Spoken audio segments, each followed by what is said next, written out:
How you guys doing today? What's up? Doing well, doing well. The Hate You Give was great. I loved seeing such a strong, powerful dad who had his issues but was doing his best to raise upstanding people.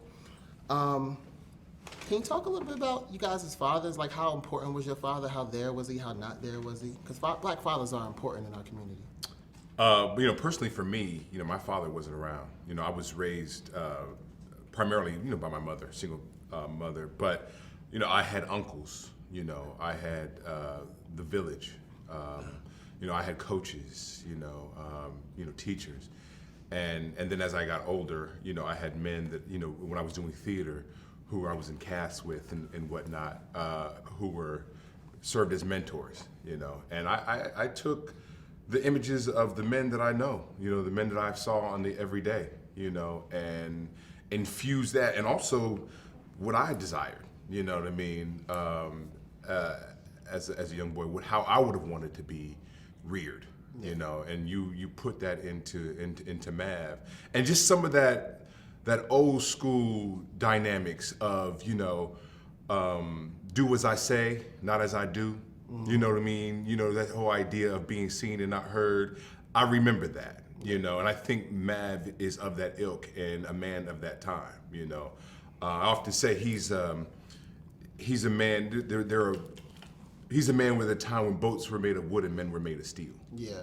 Yeah, I mean, like for me, I didn't really have a father figure in my life, so my mom kind of had to be like my mom and my dad, so I kind of had to take that type of like father figure from different people, like my uncle, or just like elders that are within my family, or just surrounding my family, like really close family friends and things like that. So I kind of just had to really just kind of teach myself pretty much those life lessons of being a man.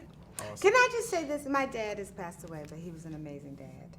He was in my life since I was 23, and not since I was 23, until he passed away. He had a stroke at 23, but he was really present and really, our parents were divorced, but they did a great job of co-parenting, and he was extremely present and a great father. Same here. It's funny because I think all three of us have every aspect of the family household, Yeah. Yours were together. Yeah, mine were together, you were divorced, and your dad was, yeah. There's a big element in here too. Star has to code switch a lot. She has to act one way at home, act another way at school. Regina, was there ever a time where you had to code switch that you remember that kind of like rubbed you the wrong way, that you had to do it? Well, I grew up in D.C., Washington, D.C., not Maryland, not Virginia for you DMV people, but I accept you. But I grew up in D.C., which is predominantly black, and I did go to Catholic school, which was mostly white. So I imagine I had to code switch, but the biggest thing for me is I had brothers, and they'd be like, "Don't come home talking like that." So they made me switch back as soon as I got off the bus. But yeah, I think that's a part of what you have to do. It used to be called, being professional, but it is what it is. Right. Per my last email, I'm just playing.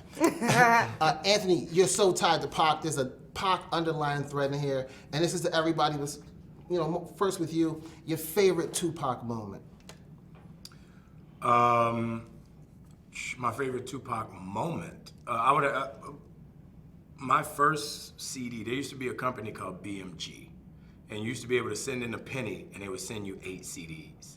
And my first CD I ever got was a Tupac CD.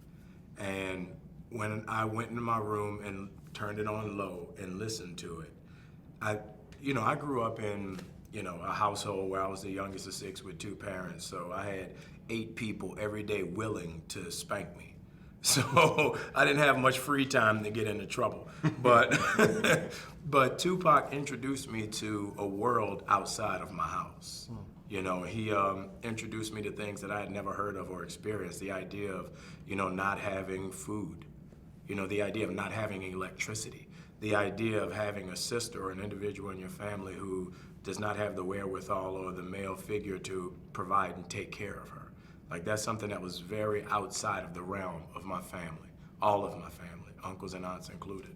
So, when I first got that CD, I thought I was the coolest kid on the block. Cause I was like, it's strictly from, y'all gotta check this out, I was and that was by far my coolest moment. My favorite moment is when he's talking about breaking down the door. You know how he said if we keep asking the same thing one way and then we are not heard, and then we ask another way and we're still not heard, ultimately we're gonna start banging down the door and not asking anymore.